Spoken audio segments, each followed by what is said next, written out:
अच्छा स्वामी जी, जिन लोगों ने अपना वजन बढ़ा लिया उसमें तो साफ तौर पर ये दिख रहा है कि सारा पेट जो है बाहर की तरफ निकला हुआ है, इंटेस्टाइन और ऑर्गन्स का लोड जो है वो झिल्ली पर पड़ रहा होगा, जो नेट है उस पर पड़ रहा होगा। और जाहिर है कि ओवरवेट जो लोग हैं उनमें हर्निया की परेशानी तो आती ही होगी, ये देखकर समझ में आ रहा है।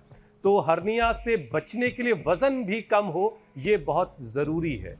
तो जो ओवरवेट लोग हैं स्वामी जी, जरा उनका वजन कम कराइए।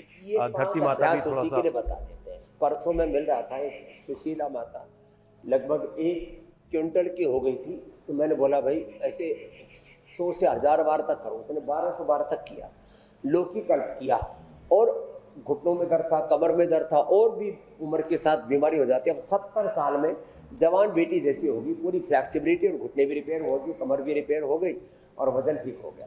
तो भाई एक हमारे गंगोत्री का किस्सा, आज किससे कुछ ज़्यादा याद आ रहे हैं, हमारे एक अवधूत स्वामी हंसानंद जी महाराज। स्वामी जी ये किस्सा भी तो योग का हिस्सा ही है। इतना मोटा उनका पेट, और हाइट भी उनकी 6 फीट से ज्यादा और वो उनको हर्निया हो गया, हॉस्पिटलाइज कर दिया भक्तों ने, गंगोत्री से उतारा अवधूत जी महाराज जी को, और हॉस्पिटल में बोले भाई इनका हर्निया का ऑपरेशन करो। उनके भक्त ले आए लड्डू, तो वो लड्डू खा रहे। डॉक्टर ने बोला बाबा जी आपका हर्निया का ऑपरेशन करना है, ये लड्डू ये यहाँ से ही निकलेंगे। बोले भाई जब करना ही है तो 1-2 और कर देना लड्डू। तो ये मामला ऐसा हो जाता है। लोग जो है ना कई बार ऐसा मतलब किसी बात को सीरियसली नहीं लेते। चलो भाई साधु महात्मा तो उनके पीछे कोई रोने वाला नहीं है। मान लो जो कोई एकांतिक साधना कर रहे हैं, अवधूत है, अरे भाई तुम तो अपने लिए, अपने बच्चों के लिए, अपने परिवार के लिए, अपनी सेहत का ख्याल रखो मेरे भाई। तो ये भाई बाहर के जितने लड्डू खाओगे फिर ये लड्डू इधर ही निकलेंगे, कुछ नाभि के नीचे, कुछ दाएं बाएं तरफ, और ऊपर से हाइटस हर्निया।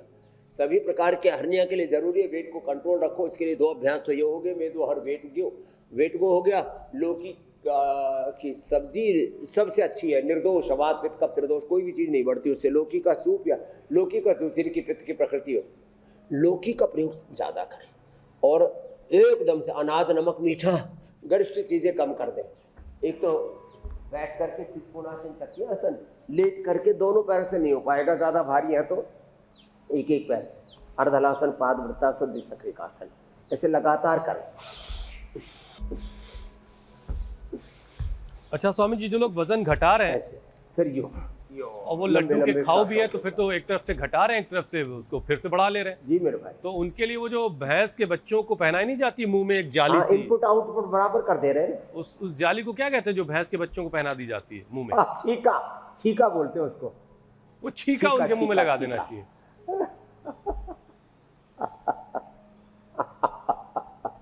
हाँ, कुछ सुबह से शाम तक बकरी की तरह, डांगरों की तरह चरते ही रहते हैं। अरे भैया चरो मत, खाओ पियो छको मत, बोलो चालो बको मत, देखो भालो तको मत। एक स्वामी भीष्म जी, आज पौराणिक किस्से सारे याद दिला दिया आपने। वो हमारे आते थे तो ये बताते थे बच्चों को, तो ये सच्ची बात है भाई, जो है खाओ ऐसे कि खा करके ना जरा सा भी आलस्य ना आए, पेट ऐसे गुब्बारे की तरफ फूट न जाए, फट ना जाए, हर्निया नहीं फटना चाहिए।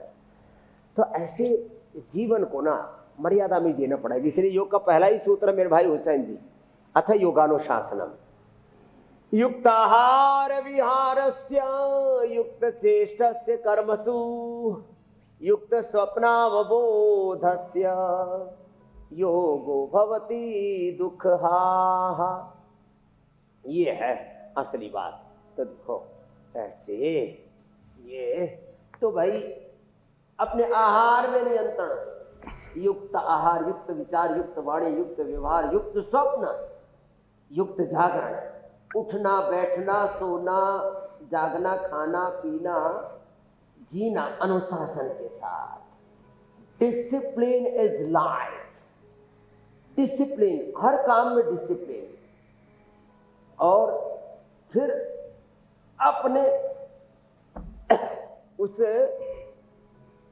डिसिप्लिन से डिगना नहीं। एक बार भी बदपरहेजी क्यों, एक बार भी लापरवाही क्यों। एक व्यक्ति का मन है अर्थराइटिस ठीक कर दिया। और नींबू का बड़ा खाऊ था, मैंने पहले भी एक दिन घटना बताई थी, महाराष्ट्र से आया, वो योगग्राम में घूम रहा था, नींबू देखा, झपट्टा मार करके कच्चाई चबा गया नींबू को। अब ये भी देखो किसकी क्या पसंद और कैसे लोग जो है ना।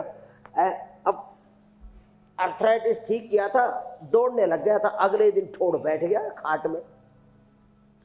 ऐसे ही किडनी मैंने ठीक की, फिर एक दिन सारी बात परहेजी कर ली, लड्डू जलेबी गोलगप्पे रसगुल्ले सब खा लिए।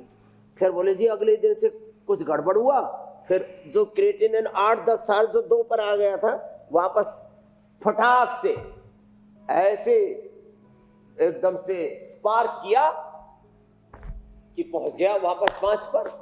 तो भैया किडनी के रोगी हो, डायबिटीज के रोगी हो, थायराइड के रोगी हो, ब्लड प्रेशर के रोगी हो, अस्थमा अर्थराइटिस के रोगी, तो भैया अर्थराइटिस हो रखा है तो खट्टी चीजें नहीं खानी, अस्थमा है तो चिकनी चीजें नहीं खानी।